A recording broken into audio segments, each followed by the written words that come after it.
My nephew Christopher, 10 at the time, had never seen a real live pea, or even a recently alive pea. The weird pod thing I had in my hand, shelling as we talked, completely mystified him. "What's that?" he finally asked, with a bit of, "my aunt always does strange stuff" in his voice. "It's a pea," I exclaimed, not hiding my surprise. As a non-parent, I didn't get the memo about feigning nonchalance at questions that shock. He chewed over my answer for a long time and then said, full of satisfaction, "Ah, peas in a pod, now I get it." The phrase may have finally made sense to him, but the lesson was incomplete without a taste. "Would you like to try one?" I offered. "I don't like peas," he mumbled, echoing 10-year-old boys everywhere. "Oh, come on, just try it," I said. And so he popped it in his mouth to humor his odd aunt, and as he munched, his face changed from anticipatory yuck to something approaching pleasure. "It's sweet, not mushy," he enthused. "Not like canned peas." I offered him another. Pretty soon we were shelling at a great rate, stuffing little peas in our faces, talking with our mouths full. It felt like a minor triumph, winning this pea convert through direct contact with something so recently attached to a stem. Our day together had been full of such revelations. My nephew Christopher and niece Deanna were visiting me in Toronto from their home in small-town Michigan. "We live near hell," the kids love to say, delighting in the license to swear that the name of a neighboring town provides. Their oak-wooded community, bordering a small lake, is much like middle-class small towns throughout North America. It has huge but not ostentatious homes with long driveways, some containing boats or snowmobiles.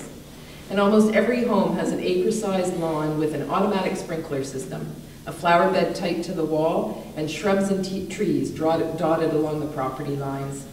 When they come to see me in Toronto, my niece and nephew must feel that they've come not just to another country, but to another planet.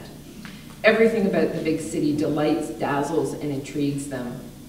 I usually agonize over how to amuse my young relatives, in fear of being too boring and too adult. Then quickly calm down when I realize that just exploring the city is amusement enough for two such curious and engaged kids. We can sit for an hour in the local coffee time and they'll be happy with the parade of urban surprises. It was the first place they saw a man dressed as a woman. For this visit, though, we decided to venture farther down the road with a streetcar ride, there first, to Kensington Market.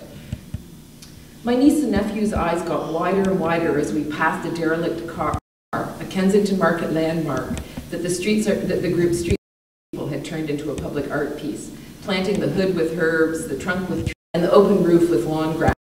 The bumper sticker read "Parks, not parking," and the graffiti on the doors, "Community Vehicular Reclamation Project." I doubt that the kids had ever seen such a creative compost bin, the inside of a car. We wove through sidewalks crowded with tattooed pierced punks and old market shopkeepers barking directions at delivery truck drivers. We dodged stalls overflowing with produce. We ducked under dried fish hanging from the rafters. We walked around jumbled cafe chairs with buskers holding court.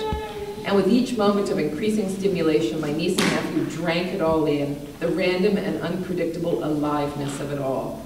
"They're selling food on the sidewalk," said my nephew with disbelief, no doubt thinking of trips to the grocery store where everything edible comes securely wrapped in plastic. This was food as they'd never seen it before. This was close contact, peas in a pod. So that really was the inspiration for writing this book, that moment of realizing that my 10-year-old nephew had never seen a real live pea, just recently picked. And I think we all have experiences like that where, you know, we've heard of kids who, you know, think carrots are grown in plastic and all those stories. And so it seemed to me that to encourage people to grow food in the city was one way to make food visible in the landscape and make it visible especially for kids who would then not grow up thinking or never seeing a pea in a pod or only seeing it in cans, etc.